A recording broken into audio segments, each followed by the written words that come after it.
Hello everyone, Chef Angelica here. I am making a classic Italian summertime dish today, pasta alla melanzane.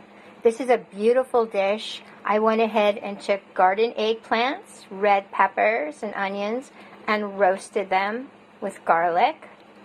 I'm mixing them in a sauce full of meaty mushroom vegan crumbles, baby spinach leaves, and chopped tomatoes.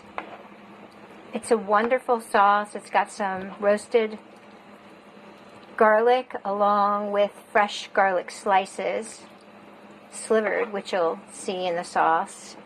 It's a very tasty combination. Big chunks of that roasted pepper and eggplant. It's going to go over some rigatoni.